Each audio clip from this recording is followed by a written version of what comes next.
O deputado José Medeiros, ao se pronunciar durante a audiência pública na Câmara dos Deputados sobre os inquéritos políticos conduzidos pelo ministro Alexandre de Moraes no Supremo Tribunal Federal, descreveu a profunda corrupção da lei que vem ocorrendo no Brasil. O deputado elogiou a coragem da deputada Júlia Zanatta, que propôs a audiência pública, lembrando que ela é ofendida e atacada todos os dias e não desiste. Ele disse: "É isto que os seus eleitores, é isto que os brasileiros esperam de nós, que não paremos, porque hoje vivemos uma realidade que infelizmente não é a que deveria ser." O deputado explicou: "As nossas proteções aos direitos individuais e os nossos direitos fundamentais estão todos lá fincados na Constituição, como gostam de falar, como cláusula pétrea, como se fosse uma espada fincada na rocha, da qual ninguém consegue retirar. Pois bem, essa é a realidade que deveria ser. A realidade que é, mostra a insegurança jurídica e a proteção da lei só para alguns. Esse é, para mim, o mais claro modelo de um Estado déspota. Por quê? Porque a lei passa a proteger alguns. A lei passa a ser corrompida na sua interpretação. A interpretação da lei passou a ser tão elástica que o regulamento interno do STF passou a dar jurisdição intergaláctica aos ministros para qualquer coisa."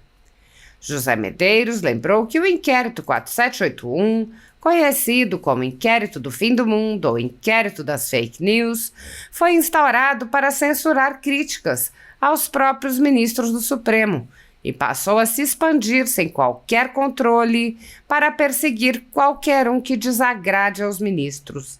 Ele disse: "A partir de lá, tudo que não agrada ou que não agradou a algum ministro foi parar nesse inquérito. Terminadas as eleições, eu fiz uma reflexão na tribuna da Câmara. Depois de 2 horas, meu Twitter e minhas redes sociais estavam suspensas. E eu passei assim por 8 meses sem saber, porque não tínhamos acesso a nada. Eu fui saber disso porque aquele jornalista Greenwald acabou soltando na imprensa que havia alguns arquivos que o Twitter tinha liberado. Mas se não fosse o Elon Musk, eu acho que até hoje não saberíamos por que tínhamos sido suspensos. Eu falei alguma mentira? Não.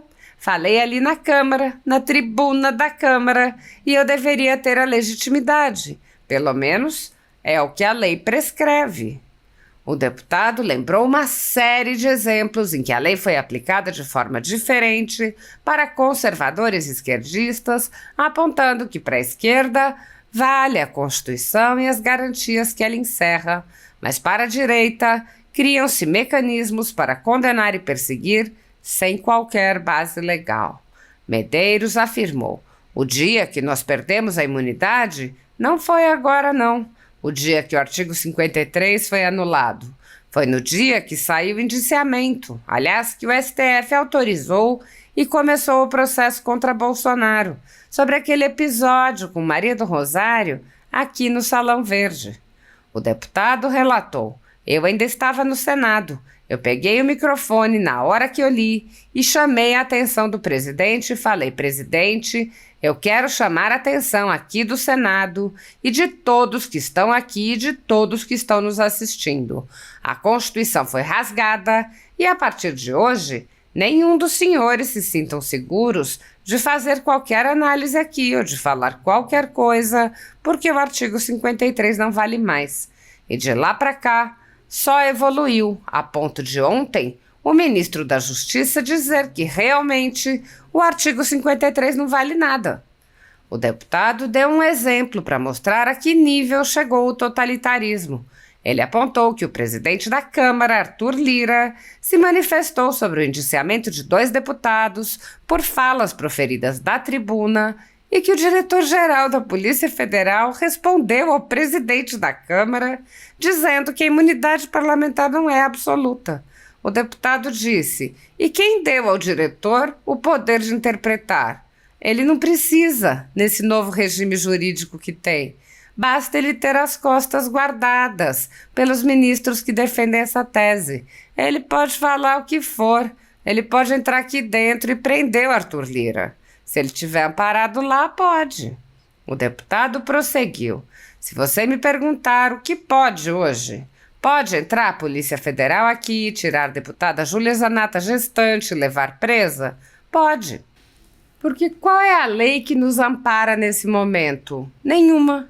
Nenhuma. Por quê?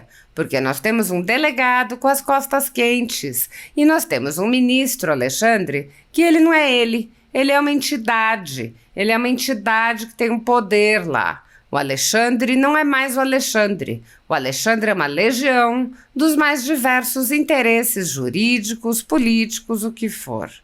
José Medeiros explicou que o inquérito das fake news nada tem a ver com mentiras, mas apenas com a perseguição aos conservadores. Ele disse: o mandato da deputada Júlia Zanatta corre risco, como de todos nós, porque essas pessoas sabem também o seguinte, que o pensamento da deputada Júlia Zanatta, o meu, do Jair Bolsonaro e de todos aqueles que partilham da defesa do livre mercado, de defesa da família, do conservadorismo, eles sabem que nós vencemos. Sabe por quê? Porque nós estamos falando do que sentimos. Nós estamos falando do que o nosso eleitor sente e o que o nosso eleitor quer. E a grande maioria desse país, o nosso país, é conservador. E é por isso que eu digo, eles já perderam e não sabem. Por isso que eu digo, aproveitem, nos prendam, nos chutem, nos arrebentam, mas saibam que nós já ganhamos. Muitos brasileiros estão vivendo sob o jugo de uma ditadura em que seus direitos e garantias fundamentais estão sendo desrespeitados. O país tem presos políticos, tribunais de exceção e pessoas, jornais e sites censurados. A renda da Folha Política e também de outros canais e sites conservadores está sendo confiscada a mando do ministro Luiz Felipe Salomão, ex-corregedor do Tribunal Superior Eleitoral, em uma decisão que recebeu o respaldo dos ministros Luiz Roberto Barroso, Alexandre de Moraes e Edson Fachin. Toda a renda de mais de 20 meses do nosso trabalho é retida sem qualquer justificativa jurídica. Se você apoia o trabalho da Folha Política, que há mais de 10 anos mostra os fatos da política brasileira e pode ajudar o jornal, doe qualquer valor através do Pix, usando o QR Code que aparece na tela ou o código ajude@folhapolitica.org. Caso não utilize Pix, há a opção de transferência bancária para a conta da empresa Raposo Fernandes, disponível na descrição deste vídeo e no comentário fixado no topo. Há mais de 10 anos, a Folha Política vem enfrentando a espiral do silêncio imposta pelo cartel midiático que quer controlar a informação. Pix ajude@folhapolitica.org. Assista. E passa a palavra agora para o deputado Zé Medeiros. Muito obrigado, senhora presidente. Quero cumprimentar o doutor André e a todos que participaram dessa audiência. Pela importância dessa audiência, senhora presidente, esse recinto era para estar lotado e era para estar lotado mais uns 2 plenários das comissões aqui, pela importância e a urgência desse tema. Mas o importante também é que a gente sabe que a TV Câmara vai levar essa mensagem, o que nós estamos discutindo aqui, a importância desse tema, a muitos brasileiros que estão amordaçados por esse sistema que está vigente no país. Porque a grande verdade, deputada Júlia Zanatta, Vossa Excelência, que tem sido uma grata surpresa e é bom ver a política se renovando com quadros que nos amedrontam e que nos trazem essa esperança para nós, para o seu filho que vai nascer e para os filhos de muitas brasileiras que vão nascer. Esperança de dizer, eu não vou parar. Vossa Excelência é agredida, xingada, desrespeitada todos os dias, nas redes e aqui na casa. Uns a chamam de louca, outros de desvairada, outros de tudo que é ofensa. Nazista. E Vossa Excelência nos traz essa pérola aqui de dizer, eu não vou parar.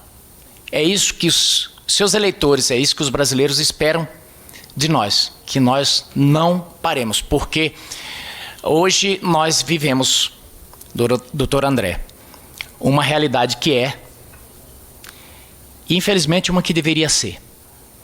A que deveria ser perfeita.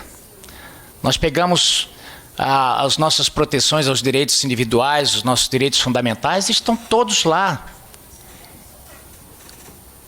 fincados na Constituição, que gostam de falar pétrea, fala da pedra para dizer que como se fosse aquela espada fincada na rocha que ninguém consegue tirar. Pois bem, essa é a realidade que deveria ser.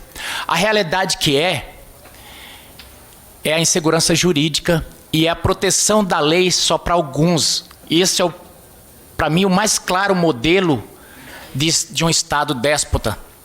Por quê? Porque a lei passa a proteger alguns. A lei passa a ser corrompida na sua interpretação. A interpretação da lei passou a ser tão elástica que o regulamento interno do STF passou a dar jurisdição intergaláctica aos ministros para qualquer coisa. O que o regimento dizia, o que a lei diz, olha, pode-se abrir um inquérito dentro dos cancelos, dentro dos limites do STF para alguma coisa menor, dá para entender bem claro. Simplesmente eu vi na explanação de um ministro justificando a abertura desse inquérito, dizendo o seguinte, que com o advento da tecnologia, que com a internet e como ela se espalha,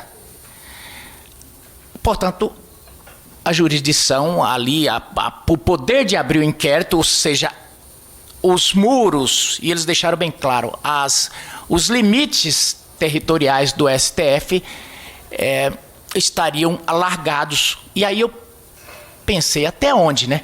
Fiquei pensando, aí pensei, no Brasil, falei, não, mas a internet vai mais. No mundo, não, mas é possível sinal de internet fora também da Terra. Falei, bom, então nós temos agora, sem ofensa aos ministros, mas nós temos ministros intergalácticos. Eles são realmente os mestres do universo e podem levar a sua, e não é uma piada. Parece piada o que estamos falando, mas é verdade, porque cabe tudo e em qualquer lugar. Em qualquer lugar. Então a minha preocupação é que, diante disso, nós vemos uma situação totalmente surreal. Eu fico imaginando Frederic Bastiat, que escreveu aquele livro A Lei. Quem não leu, leia. É fininho, é rapidão. O que ocorre? Eu leio aquele livro, ultimamente eu já li ele umas 4 vezes, leio, releio, e falei, não pode, esse sujeito só pode ter vindo no futuro e voltado e escrito o livro, porque é incrível como ele cita que esse tipo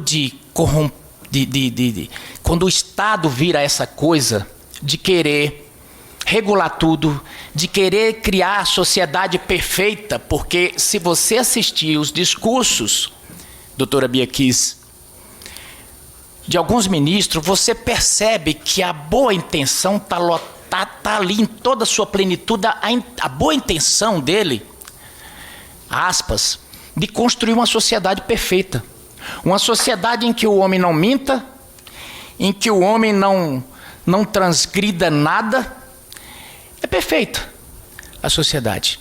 E Frederic Bastiat há muitos anos já dizia, isso é o maior perigo que tem quando o Estado se mete a ter uma sociedade perfeita.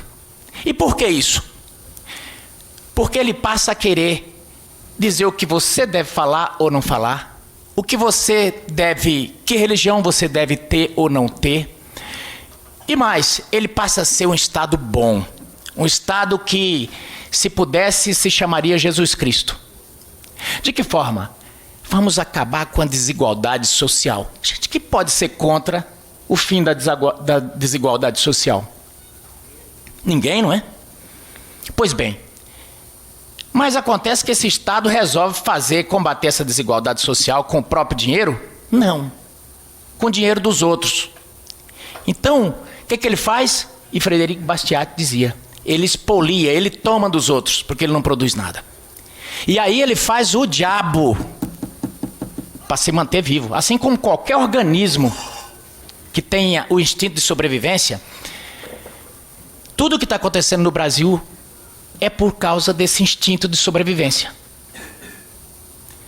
E com perdão, a revista Cruzoé, que na verdade é vítima em todo o processo, mas tudo isso começa, sabe por quê? Por causa de uma reportagem da revista Cruzoé. E essa reportagem falava sobre fake news, falava mentira? Não. Essa reportagem ameaçava o Estado democrático de direito, porque hoje esse inquérito virou o pilar de proteção da democracia. Não, esse Estado de coisas que nós estamos, foi porque a revista Cruzoé resolveu fazer uma reportagem dizendo o seguinte, olha, vários ministros da corte têm escritórios de advocacia. E acrescentou, não nos próprios nomes, mas no nome das esposas. Naquela época, ainda era possível que um ministro se tornasse suspeito para julgar um caso do escritório da própria esposa. Então, eles fizeram o seguinte, e aí deram o nome dos ministros e tudo mais das esposas. Abriu-se então, eu diria que é a concepção, né? É o momento em que foi gerado esse monstro que agora, esse buraco que a tudo atrai, que é esse inquérito. Ele foi gerado, sim, pelo instinto de sobrevivência. Porque disseram, não, que você não xingue nas ruas, tudo bem. Que você me aborde no aeroporto ou no avião e fale que eu sou uma vergonha para o STF, tudo bem. Mas para aí, meu ganha-pão, não, vocês não vão fazer isso. E abre-se.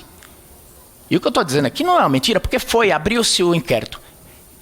Aí daí a pouco, eu me lembro daquela passagem da Bíblia que diz, Deus fazia uma coisa e disse, viu Deus que isso era bom, né? Eu acho que algum deles olharam e falou, não é que isso é bom? Não serve só para Cruzoé, não. Isso aqui serve para esses bolsonaristas que ficam aí gritando nas ruas. E acho que um dos primeiros a ser atingido por esse inquérito, se eu não me engano, foi a Bia e a Zambelli. Eu sei que foram um grupo de deputados que numa comemoração estavam aqui em Brasília, se eu não me engano na rampa do Planalto, ou foi em algum lugar, mas enfim. E em algum outro lugar dessa esplanada tinha alguém com algumas faixas, fora STF, outros pedindo intervenção militar e essa coisa toda. Bom, isso já foi suficiente para que entrasse nesse inquérito. E depois tudo que passou a não agradar os ouvidos, e tem outro pensador, que agora eu não me lembro o nome, dizia o seguinte, não tem coisa mais sensível do que os ouvidos do poder. E olha que diz que os ouvidos do morcego são bem sensíveis porque ele se orienta pelas vibrações. Mas é verdade. Os ouvidos do poder são extremamente sensíveis. E quanto mais autoritário o poder, mais sensíveis. E a partir de lá, tudo que não agrada ou não agradou a algum ministro foi parar nesse inquérito. Terminadas as eleições, eu fiz uma reflexão na tribuna da Câmara. 2 horas depois, meu Twitter e minhas redes sociais estavam todas suspensas e eu passei assim por 8 meses e sem saber, a gente não tinha acesso a nada. Eu fui saber disso porque aquele jornalista Greenhalgh, acho que é essa a pronúncia, ele acabou soltando isso na imprensa de que tinha alguns arquivos que o Twitter tinha liberado. Mas se não fosse o Elon Musk, eu acho que até hoje a gente não sabia por que tinha sido suspenso ou não. E eu falei alguma mentira? Não. Falei ali na Câmara, na tribuna da Câmara. Deveria ter a legitimidade, deveria ter Pelo menos é o que a lei prescreve. Mas então, eu já vou me encerrando para não delongar, presidente.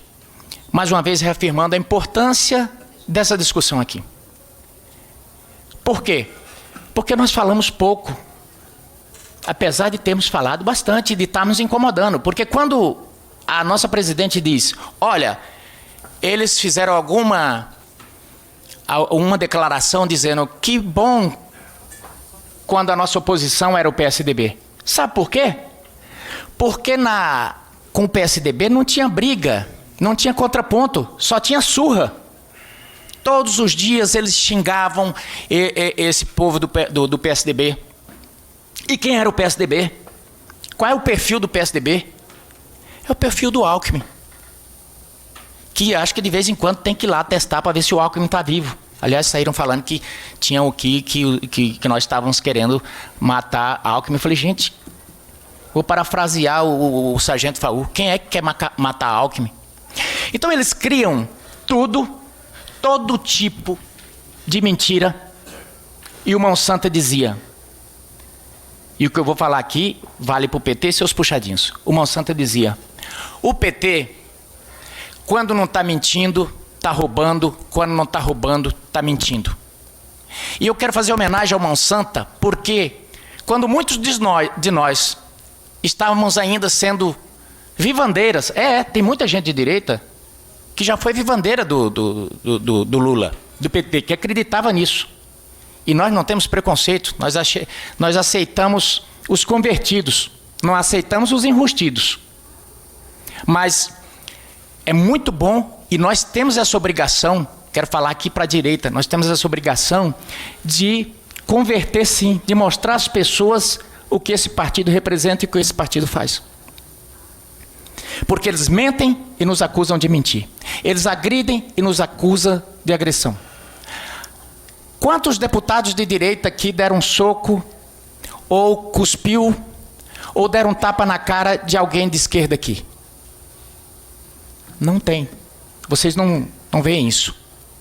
Mas o deputado Messias Donato levou um tapa numa das sessões solenes. Um tapa, gente. Não foi um tapinha assim, não, né? Foi um tapa na cara do vice-presidente nacional do PT. Do Partido da Paz, do Povo do Amor, que nos acusa de ódio. O Bolsonaro cansou de ser agredido pela Maria do Rosário. E, aliás, o ponto emblemático, o nascedouro, deputada Bia Kicis, deputada Júlia Zanata. O dia que nós perdemos a imunidade, não foi agora, não. O dia que o artigo 53 foi anulado, foi no dia que saiu o indiciamento. Aliás, que abriram o STF, autorizou e começou o processo contra Bolsonaro sobre aquele episódio com Maria do Rosário aqui no Salão Verde. Bolsonaro está falando com outras pessoas, não estava falando com ela, ela passa e o chama de... Ele fez uma retorção que é plenamente, eu diria legal, é legal. Ela chamou ele de... Sabe quem foi condenado? Ele. Porque deu uma resposta atravessada. Pois bem, esse é o tipo de coisa, por isso que eu falo, o que incomoda a deputada Júlia Zanata é realmente, e o que dá saudade do PSDB, é porque eles apanhavam quieto, e é por isso que se destruíram. É por isso que se destruíram. E nós não. Nós temos feito o contraponto. Naquele dia que aconteceu aquilo com Bolsonaro, eu ainda estava no Senado. Eu peguei o microfone na hora que eu li, e chamei a atenção do presidente. Falei, presidente, eu quero chamar a atenção aqui do Senado e de todos que estão aqui, de todos que estão nos assistindo. A Constituição foi rasgada e, a partir de hoje, nenhum dos senhores se sintam seguros de fazer qualquer análise aqui ou de falar qualquer coisa, porque o artigo 53 não vale mais. E de lá para cá só evoluiu a ponto de ontem o ministro da Justiça dizer que realmente o artigo 53 não vale nada. Que se a deputada Júlia Zanata for chamada de nazista, for agredida, e ela falar qualquer coisa que seja sensível aos ouvidos do poder, ela vai ser processada. Não está coberta pelo manto da imunidade. Outra coisa. A Constituição diz bem claro, independência tem lá, poder legislativo, executivo e judiciário, harmônicos e independentes entre si. Harmonia é o que não tem faz um bocado de tempo. Porque o desrespeito a parlamentares aqui e a presidência das duas casas faz tempo que está graçando. Mas como essas coisas, como erva daninha, ela se espalha. Quando a gente morava na roça, tinha uma erva daninha que se chamava jitirana. Ela é uma espécie de uma... Não é trepadeira, mas ela cresce que nem uma trepadeira, só que no chão, né? E sobe também, se tiver algum lugar para ela subir. Mas ela é uma praga que se espalha. E esse tipo de coisa também é uma praga. O ministro falou aquilo lá, e eu já vi que a coisa se espalhou. Ontem, a deputada Bia Kicis citou aqui, deputada Júlia Zanata, eu vi um tipo de fala de extrema deselegância e, mais do que isso, uma grosseria sem tamanho do diretor da Polícia Federal em relação ao Legislativo, em relação ao que o presidente Arthur Lira falou ali na Câmara. Nós tivemos 2 deputados indiciados. Cumprindo o papel de presidente da casa, ele falou, eu não vou tolerar, não vou permitir, foi mais ou menos assim, que a fala dos deputados seja cerceada. Não foi o ministro do STF, não foi o presidente do STF, não. Foi o delegado. Para você veja quando a coisa desanda. O delegado da Polícia Federal, que hoje está dirigindo a Polícia Federal, simplesmente achou não. Ele tem tamanho para isso agora. Porque ele não tem tamanho de direito para se dirigir, para tratar esse tema com o presidente do Legislativo, que não é o Arthur Lira, ele representa 513 deputados que representam milhões de brasileiros. Portanto, ele não podia estar fazendo esse tipo de discussão institucional. Ele pode ter a opinião dele, mas institucionalmente ele não podia dizer aquilo. Ele disse, ninguém vai impedir a Polícia Federal de continuar fazendo esse trabalho. A imunidade parlamentar não é absoluta. E quem deu ao diretor o poder de interpretar? Ele não precisa. Nesse novo regime jurídico que tem, basta ele ter as costas guardadas pelos ministros que defendem essa tese. Ele pode falar o que for. Ele pode entrar aqui dentro e prender o Arthur Lira e sair algemado. Que se ele tiver amparado lá, pode. Se você me perguntar o que pode hoje, pode entrar a Polícia Federal aqui e tirar a deputada Júlia Zanata, gestante, e levar presa? Pode. É de se assustar? Nesse regime jurídico que nós estamos tendo aqui, não. Nem um pouquinho. Porque qual é a lei que nos ampara nesse momento? Nenhuma. Nenhuma. Por quê? Porque nós temos um delegado com as costas quentes e nós temos um ministro Alexandre que ele não é ele é uma entidade. Ele é uma entidade que tem um poder, olhar, eu chamo ele de careca, não sei o que. Eu falei, não se engane com essa fachada. O Alexandre não é mais o Alexandre. O Alexandre é uma legião dos mais diversos interesses jurídicos, políticos, o que for. Tanto é que eles não têm mais compromisso nem com a coerência, deputada Júlia Zanata. Sabe por quê que não tem mais compromisso com a coerência? Porque a Lava Jato toda foi anulada e o Moro declarado suspeito porque havia uma mensagem de WhatsApp e eles falaram, olha, estava se comunicando o procurador e o juiz, portanto tudo é nulo.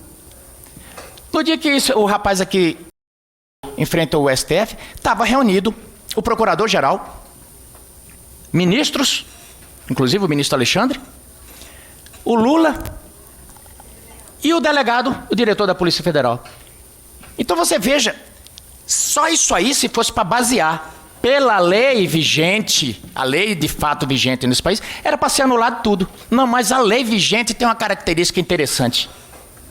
Ela tem a capacidade, a essência da física quântica. Só a física quântica pode nos explicar esse tipo de característica da lei que vige hoje no país. Por quê? Porque ela pode estar aqui ou aqui, dependendo da situação, né? Ou no lugar, ou nos dois lugares ao mesmo tempo. E aí eu encerro dizendo o seguinte: em que momento que ela está nos dois lugares ao mesmo tempo? Porque tem momentos que esse tipo de situação usa da lei nossa escrita para se garantir. Há poucos dias eu vi, por exemplo, um acórdão do ministro Alexandre, mas que era uma pérola. Uma pérola. Ele simplesmente dizendo o seguinte: defendendo a liberdade de expressão. Em que caso? Num caso em que alguém da esquerda, e eu vou citar um panfleto do PT, chamado Centro do Mundo, fez uma matéria agredindo uma matéria mentirosa contra alguém. Essa pessoa levantou obviamente entrou na justiça e o juiz suspendeu a matéria. Eu não defendo que suspenda, Nós somos totalmente a favor da liberdade de expressão. Eu defendo que ele responda civilmente, tem que pagar e tal. Mas não sou a favor de suspender matéria. Mas diante do quadro que se suspende tudo, era para ser suspendido assim. Qual foi o acordo do ministro Alexandre de Moraes? Ele teceu, leiam, gente, é perfeito. É uma ode à liberdade de expressão. Foi com Vossa Excelência, presidente? Pois é, olha só.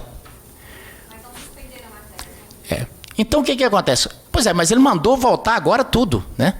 Mandou voltar tudo sobre qual argumento? Sobre argumento de que, mesmo mentira contra a deputada Júlia Zanatta, agora me lembrei, realmente, é uma foto que a deputada Júlia Zanatta tinha, com a arma na mão, e eles colocaram o seguinte, que a vida do Lula estava correndo em risco, porque ela estava incitando a violência. Ela tirou uma foto, tinha nada a ver com a coisa. Pois bem, isso foi coberto pela liberdade de expressão.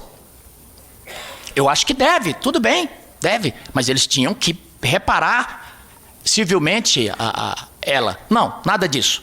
Ela não merece ser amparada pela lei. Mas quem cometeu o crime foi amparada por essa lei. Por isso que eu digo, tem hora que essa lei não serve. Então eu uso a vigente, a minha lei. A minha tábua, né? Mas em determinados momentos eu vou usar essa lei sim, eu vou usar essa Constituição. Então é por isso que diz, não tem mais segurança nenhuma. E se a nossa presidente, Júlia Zanatta, tivesse um pouquinho menos de fibra, já teria capitulado. Porque os recados chegam. E chega de que jeito? Chega ameaçando? Não, eles chegam sempre... Lógico que a gente tem conselhos de amigo, mas chegam sempre tipo assim, vai mais devagar. Estou sabendo que tem coisa contra você lá. É direto isso. E ela não tem se amedrontado. Então, deputada Júlia Zanatta, o tema fake news, ele é apenas pano de fundo.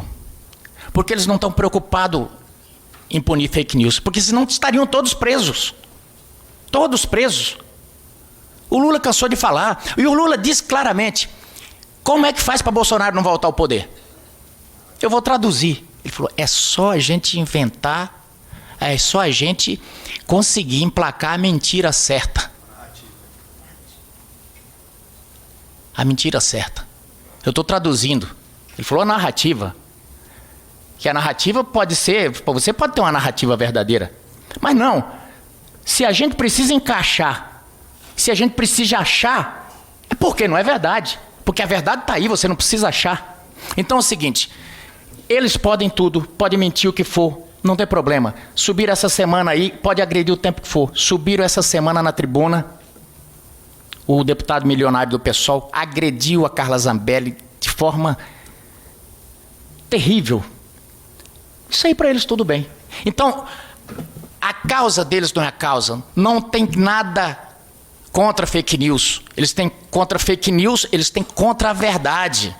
E eu sempre digo, o que eles odeiam na Júlia Zanatta, nos deputados que estão com Júlia Zanatta, não é possíveis fake news que se falem. É a verdade. Tanto é que eles abriram, logo após a eleição, em 2018, que perderam para o Jair Bolsonaro, eles abriram uma CPI aqui chamada CPI das Fake News. Quando as verdades começaram a aparecer, essa CPI, eu não sei nem se tem um termo de encerramento. Mas a CPI desapareceu do mapa, nunca mais se falou nela. Sabe por quê? Eles chamaram um rapaz que tinha sido fruto de matéria daquela... da Campos lá, uma jornalista aí que fez uma matéria na Folha de São Paulo. E o rapaz veio ser sabatinado como era o grande trunfo deles. O deputado, que já foi presidente do PT, perguntou: o senhor foi contratado para espalhar notícias, espalhar fake news a respeito do PT? Ele falou: não. Contratado por Bolsonaro para fazer? Ele falou: não, eu fui contratado pelo PT. Eu fazia os disparos para o senhor. A partir daquele dia ela foi minguando e ele sumiu, desapareceu. Por quê? Quando a verdade começa a aparecer, eles fogem. Então, deputada Júlia Zanatta, eu te agradeço pela coragem de pautar esse assunto aqui, porque isso é realmente... esse aqui é um espaço em que a gente pode falar verdades que com certeza são rotuladas todos lá como fake news. Vossa Excelência, no rol deles, está entre as figurinhas mais carimbadas lá como inimigas. E aí é o seguinte, o mandato da deputada Júlia Zanatta corre de todos nós. Porque essas pessoas sabem também o seguinte, que o pensamento da deputada Júlia Zanatta, o meu, Jair Bolsonaro, de todos aqueles que partilham da defesa do livre mercado, da defesa da família, do conservadorismo, eles sabem que nós vencemos. Sabe por quê? Porque nós estamos falando do que sentimos. Nós estamos falando do que o nosso eleitor sente. E o que o nosso eleitor sente é a grande maioria desse país. O nosso país é conservador.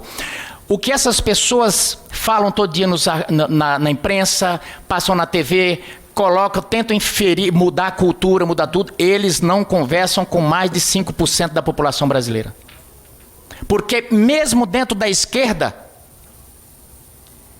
eles são a favor, boa parte deles são a favor da família. Ele vê o líder dele lá falando o diabo, tentando distorcer tudo, vê eles subirem aqui e falar: a família é a nossa inimiga. O Lula dizer: nós temos que lidar com coisas como patriotismo, como valores e como família, como defesa da família, como se isso fosse uma coisa ruim. Pois é, mesmo o público deles, boa parte é conservador.